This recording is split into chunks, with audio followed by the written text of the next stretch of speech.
क्या आप हनुमान जी की अष्ट सिद्धि और 9 निधियों के बारे में जानते हैं, जिसका जिक्र हमें हनुमान चालीसा में मिलता है? क्या है उन चमत्कारिक अष्ट सिद्धि और 9 निधियों का रहस्य, और मनुष्य उन सिद्धियों को कैसे प्राप्त कर सकता है? जानने के लिए वीडियो के अंत तक जरूर बने रहे और कमेंट में जय बजरंगबली अवश्य लिखे।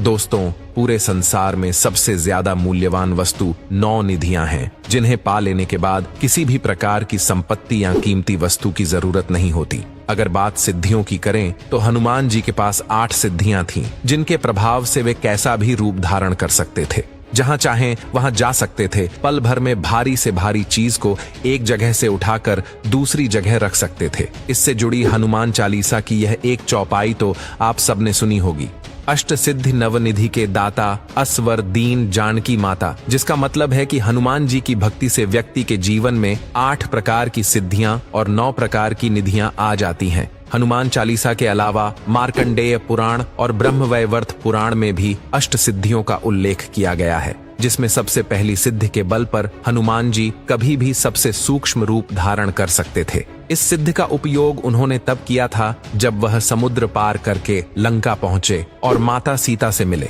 वहीं दूसरी सिद्धि के बल पर हनुमान ने कई बार विशाल रूप धारण किया। दरअसल जब हनुमान जी लंका जा रहे थे, तब एक भयंकर राक्षसी ने उनका रास्ता रोका। इस दौरान उसे पराजित करने के लिए बजरंगबली ने खुद को 100 योजन बड़ा कर लिया था। फिर तीसरी सिद्धि की मदद से वह अपना भार किसी विशाल पर्वत की तरह कर लेते थे। इसका उपयोग उन्होंने महाभारत काल में भीम के घमंड को समाप्त करने के लिए किया था। वहीं चौथी सिद्धि की वजह से हनुमान जी अपना भार बिल्कुल हल्का करके कहीं भी आ जा सकते थे। उसके बाद 5वीं सिद्धि की सहायता से वे किसी भी वस्तु को तुरंत प्राप्त कर लेते थे। कहा जाता है कि इस सिद्धि की सहायता से उन्होंने माता सीता की खोज करते समय कई पशु पक्षियों से बात भी की थी और अंत में माता सीता को खोज लिया था। इतना ही नहीं, 6ठी सिद्धि के बल पर वे पृथ्वी की गहराइयों में पाताल तक जा सकते थे। साथ ही जब तक चाहे तब तक पानी में जीवित रह सकते थे।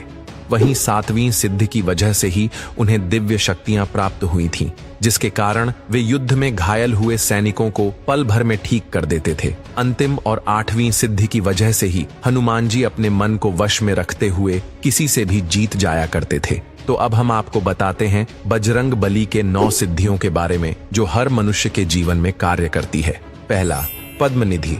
जिस मनुष्य में पद्मनिधि लक्षण होते हैं वह सात्विक होता है। साथ ही वह सोने चांदी को इकट्ठा करके उन्हें गरीबों में बांट देता है। दूसरा है महापद्मनिधि।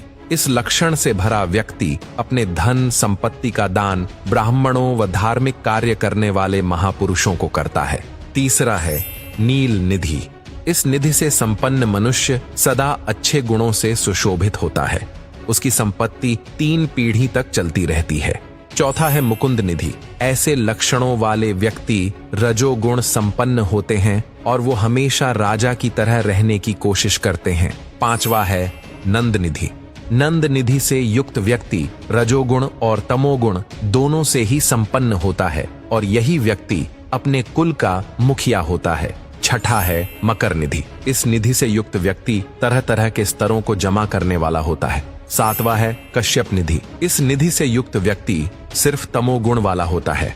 वो अपनी सारी संपत्ति को सिर्फ खुद पर ही उड़ाता है। 8वां है शंख निधि। बताया जाता है कि यह निधि सिर्फ एक पीढ़ी के लिए होती है।